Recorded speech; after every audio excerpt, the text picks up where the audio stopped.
Good morning and welcome to Godcast with Wanda. We're filming inside today because it's a little chilly outside, and thank you for joining me. If you'll notice in the description of what's happening today, I have some resources that you really need to download. We have some pictures here. We have our symbolic words we're going to start using today. There's a few charts there. I recommend that if you haven't already done it, to stop the film right now and download these. If you can't download them, you don't have a printer, save them to your camera, take them to town, one of the UPS stores or someplace. They'll print those for you for like 10 cents a piece. Office Depot, it's not expensive. So please print those out. It will make it much clearer and it'll just give you a better picture of understanding, because we're fixing to get into some heavy stuff today. Heavy stuff. I'm going to take it really slow, but it's heavy symbolism. And if you don't understand this, you won't understand the rest of the Bible. We're going to be flipping back and forth from Daniel to Revelation. I'm going to be showing you the correlation between the two, and hopefully you'll understand that. Any questions, please write them in the comments or PM me, or I've got lots of resources, emails, and contacts. So there's different ways to contact me. So please just, if you have any questions, because if you don't answer the questions now, you won't understand. Everybody has questions. I've taught this many, many times before, and I get the deer in the headlight looks. And I really I can't see your face. So the only way I'm going to know if you have a question is to ask me. So we're going to start today with Daniel 7. Now, up until now, Daniel 1 through 6 has been very easy. It's been about the life of Daniel in the Babylon captivity under the king Nebuchadnezzar, then Belshazzar, then Darius the Mede, and then Cyrus. So he served under all of these kings. And now, as the Bible often does, it will describe something in the Bible and then it will go back and tell you the details. So let's start out with Daniel 7, verse 1, and I will read. I'm going to read a little bit and then explain because it gets tough here. Okay, 7, verse 1. In the first year of Belshazzar, king of Babylon, Daniel had a dream and visions in his head while on his bed. Now, up until now, Daniel has been interpreting other people's dreams and visions. Remember, he interpreted Nebuchadnezzar's dreams twice. Belshazzar, the handwriting on the wall, he interpreted that. Now Daniel is having a dream. So verse 2, it says, then he wrote down the dream, telling the main facts. So he would have a dream, he'd wake up in the middle of the night or whenever, and he would write it down so he wouldn't forget it. I don't know if you've ever done that. Sometimes I've done that. But he wrote it down as soon as he realized that, because he wanted to get every detail. In verse 2, Daniel spoke, saying, I saw in my vision by night, and behold, the four winds of heaven were stirring up the great sea. Now, we studied a few weeks ago what numbers mean, and what does the number 4 in symbolism mean? If you have your sheet, your symbolic sheet, if you look it up on the very last page, I have numbers. What the numbers mean.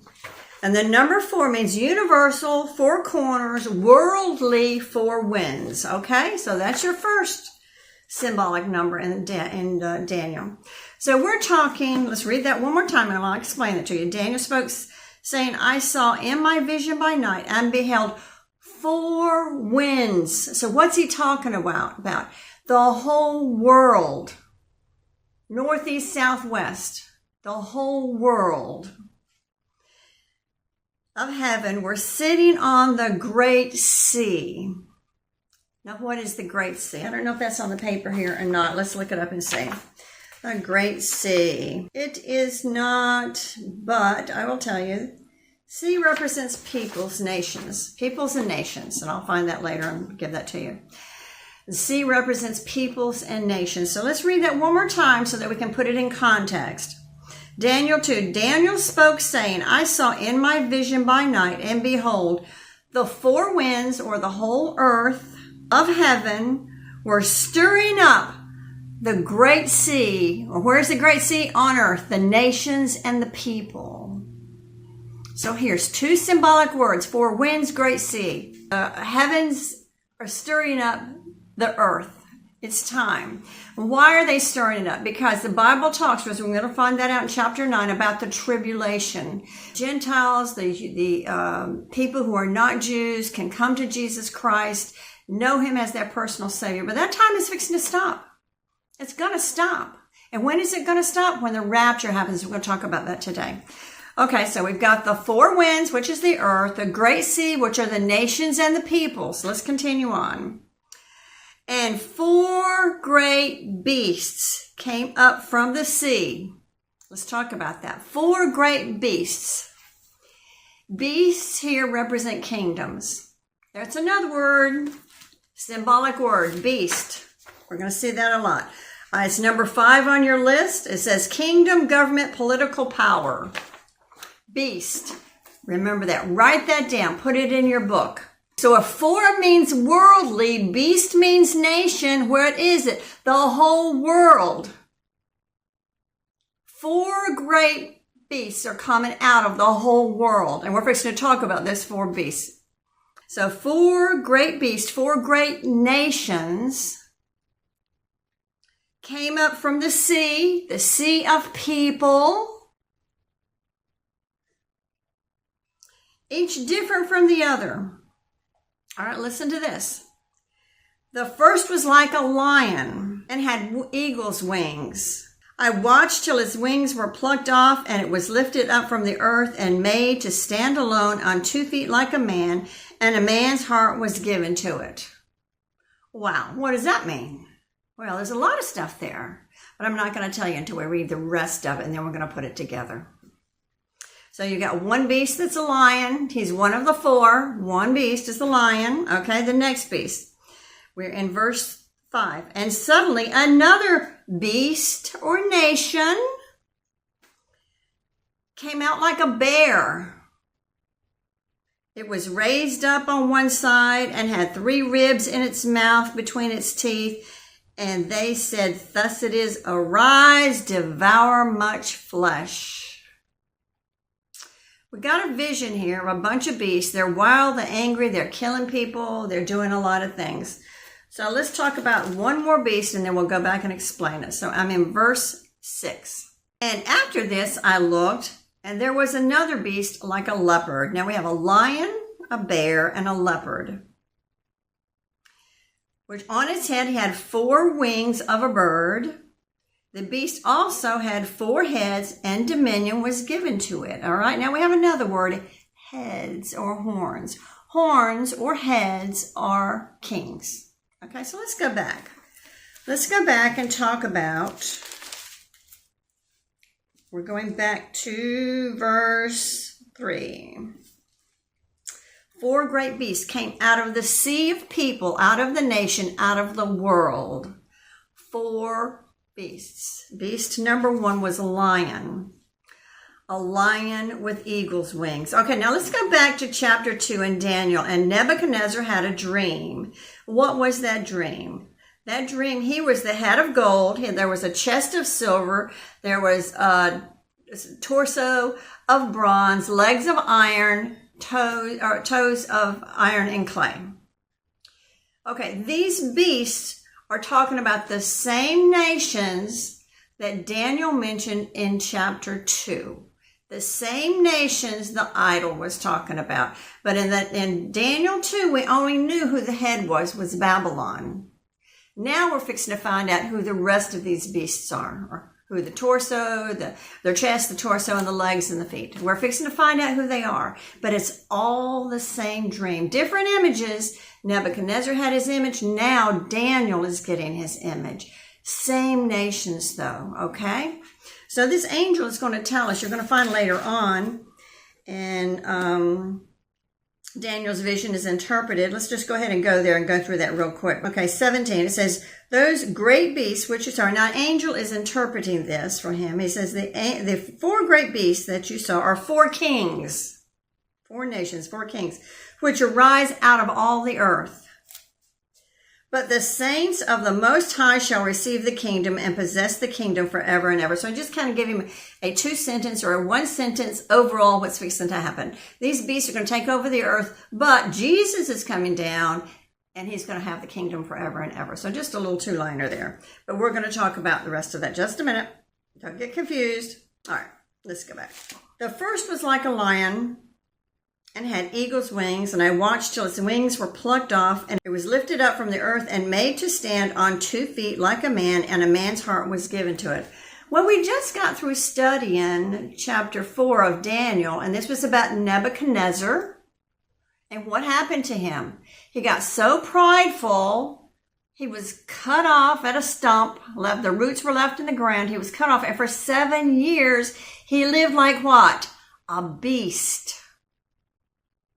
After 7 years, he looked up to heaven and he recognized that God is God Most High, and he came human again. He stood back up on 2 feet, was given the head of a man, walked on 2 feet. This is Nebuchadnezzar they're talking about. They're talking about Babylon. So Babylon is the lion. Write that down. Babylon is the lion. Babylon is the head. He's the lion. Babylon. Okay? Get that? All right, so let's read that again. I'll tell you what the wings are. It says, the first was like a lion and had eagle's wings. Now, what do eagle's wings mean? We're going to see this again when we get to the Greek Empire. It means fast. It happened over a period of a few years instead of over centuries, like the Roman Empire. Fast. In fact, Alexander the Great, the Greek Empire, he also has wings. You will see that. So anything with wings means it was speedy, it was fast, it happened like that, okay? And it was, because Babylon only existed for about 85 years. That's really short for a kingdom. So that's why it would say the wings. Okay, so now we have a lion who represents the head of gold. And it was it happened really fast over a period of about 85 years, okay? I watched till its wings were plucked off. Now this means it lost power. And how did he lose power? God did the handwriting on the wall as the Medo-Persians are coming in under the gate, and that night he dies. So his kingdom has been plucked away from him. So now Babylon is no longer the kingdom. We're in the Medo-Persian kingdom. Keep that in mind. Medo-Persian is going to be beast number 2. All right, so beast number 2, and that starts off verse 5. And suddenly another beast, a second beast, like a bear. Now this bear is going to represent Medo-Persia. It raised up on one side and had 3 ribs in its mouth between its teeth. Now it raised up on one side, meaning one side was stronger than the other side, or bigger than the other side. The Persian Empire was bigger than the Medo Empire. So it raised up on one side, which means that Persia was bigger and stronger than Medo was. But one of those countries could not have captured Babylon by itself, so they joined forces to gang up on them and take it. It was plucked out. So here we have a bear that is, let me see if I got a picture here. It doesn't kind of show up, but anyway, I'll put this on the screen. There's a bear, and he's standing up, and he's kind of higher on one side than he is the other. So this represents the Persians being stronger than the Medes. Okay, and then it has 3 ribs in its mouth. What does that mean? Well, on its way to capture Babylon, they captured Babylon, Egypt, and Lydia. 3 ribs in its mouth represent those 3 countries: Babylon, Lydia, and Egypt. So 3 ribs. History shows this. So there we go with beast number 2 is Medo-Persian. Okay? So let's continue on. It says, between its teeth, and thus arise, devour much flesh, which means they killed a lot of people to get to verse 6. And after this I looked, and there was another like a leopard, which had on its back 4 wings of a bird. The beast also had 4 heads, and dominion was given to it. All right, let's look at that for just a minute. The leopard represents Greece. At this time, Alexander the Great was the leader of the Greek army. He was the emperor. He was the leader of the Greek army. He led them. All right, it says he has 4 wings on his back like a bird. What I say wings mean? Fast. He captured within years, boom, boom, boom, boom, boom, boom, city to city, city, went through. He was only 33 years old when he died after capturing Babylon. He left 4 generals in charge. He didn't have a legitimate heir. He left 4 generals in charge. Now, what does it say here? Let's look at it again. It says, after this I looked, and there was another, like a leopard, which had 4 wings on its back. The beast also had 4 heads. There you go, the 4 heads. And dominion was given to them. So power was given to them. They become 4 different kingdoms. Those 4 kingdoms, or those 4 generals, would have been the Ptolemies, the Seleucids, the Lysimachus, and Cassander. Now, Ptolemy ends up being Egypt, and Seleucus ends up being Mesopotamia, kind of. So those are the only 2 you will come up against later on in our studies. But the 4 generals, it doesn't matter who they are, but Alexander the Great was the leader of this. He swept through, killing everybody in its path and capturing Babylon. He actually died in Babylon. It didn't leave a legitimate heir, so his 4 generals, it says the 4 heads, took over, and dominion was given to them. So each one of them had their own part of the empire. I hope that's not too confusing. Let's get on to this one. It says in verse 7, after this I saw in the night visions, and behold, a 4th beast. Okay, let me explain this. So the gold, the Nebuchadnezzar's dream, the gold, let me see, I've got it right here. Nebuchadnezzar's dream, the gold is the lion, hit the head. The chest of silver is the Medo-Persian, got 2 arms, 2 countries. The torso here is Greece. We're getting to the legs of iron. Okay, and this is what we're talking about now. Same image, just different imagery. The 4th beast. After this in the night visions, and behold, a 4th beast, dreadful and terrible, exceedingly strong. And the Roman Empire was very, very strong, lasted over 500 and some years. It had huge iron teeth.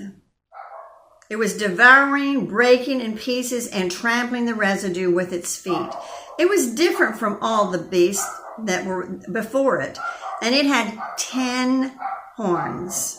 I was considering the horns, and there was another horn, a little horn, coming up from among them, before whom 3 of the first horns were plucked out of the roots, and there in this horn were eyes like the eyes of a man, and a mouth speaking pompous words. Okay, now there's a lot there.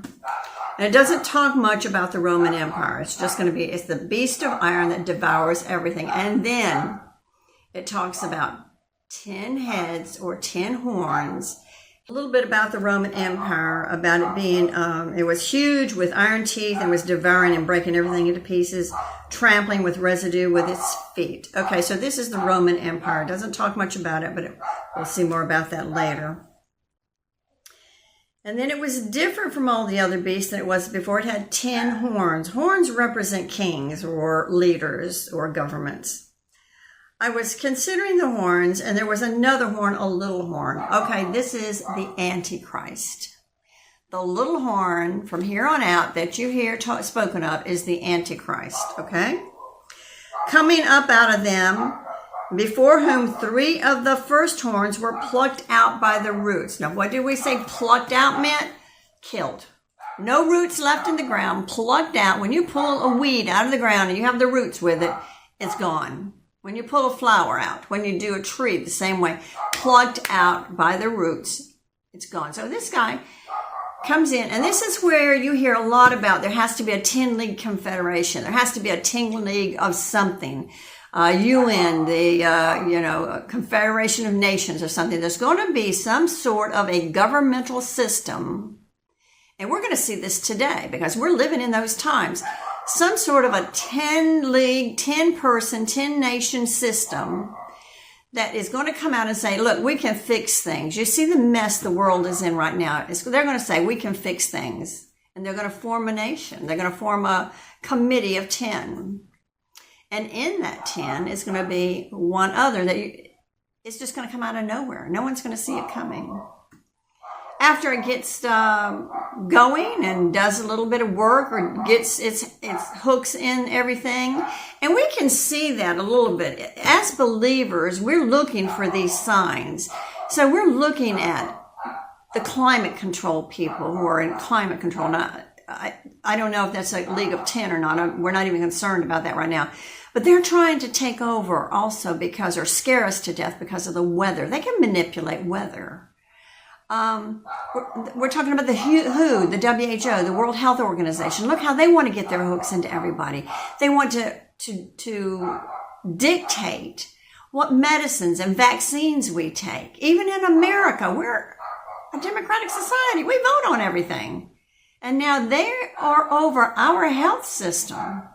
So we're seeing signs now. You've got this one world global alliance that's coming together right now. And things are happening that are, if as a believer, your eyes are wide open looking for signs that, is this it? Is this it? Is this it? Well, we're looking for some sort of a 10-nation committee or group where the Antichrist is going to come out of. This is why this is so important to know the Bible. This is very confusing. I know it's confusing. I don't know if we're going to get much more done today because I don't want to confuse you too much. But just go back. Download this.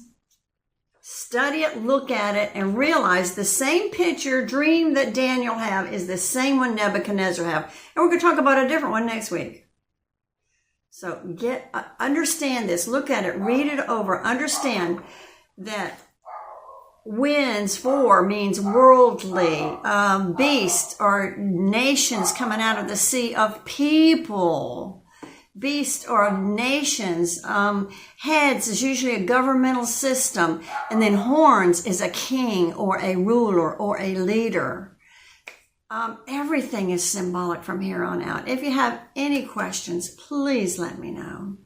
I don't want to lose you now. I know it's gotten kind of wild, and I get wild when I get excited. So study this again. Watch this video over and over and over until you get this down, because this is an important part of understanding Revelation.